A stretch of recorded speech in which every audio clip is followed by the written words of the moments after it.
পৃথিবীতে এমন কিছু সত্য আছে যা শুনলে মনে হবে সিনেমার গল্প।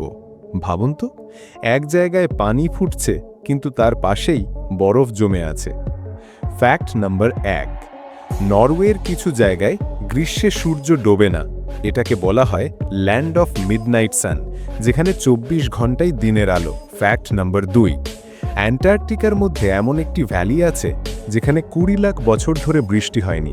এখানকার বাতাস এত শুকনো যে একে বলা হয় ড্রাই ভ্যালি। ফ্যাক্ট নাম্বার 3, বিশ্বাস করবেন, হন্ডুরাসে বছরে একবার আকাশ থেকে মাছ পড়ে। বিজ্ঞানীরা বলেন ঝড়ের সময় মাছ বাতাসে উঠে যায় এবং পরে বৃষ্টি হিসেবে নামে। ফ্যাক্ট নাম্বার 4, ভেনিজুয়েলায় এক জায়গায় 100 দিন ধরে বজ্রপাত চলতে পারে। এই জায়গাটিকে বলা হয় কাটাটুম্বো লাইটনিং। ফ্যাক্ট নাম্বার 5, মঙ্গল গ্রহে সূর্যাস্ত হয় পৃথিবীর চেয়ে অনেক ধীরে। একটা সূর্যাস্ত দেখতে প্রায় 2 ঘন্টা লাগে। এই রহস্যগুলোর মধ্যে কোনটা আপনার সবচেয়ে অবাক লাগলো? কমেন্টে জানিয়ে দিন। আর প্রতিদিন নতুন ফ্যাক্ট জানতে সাবস্ক্রাইব করুন।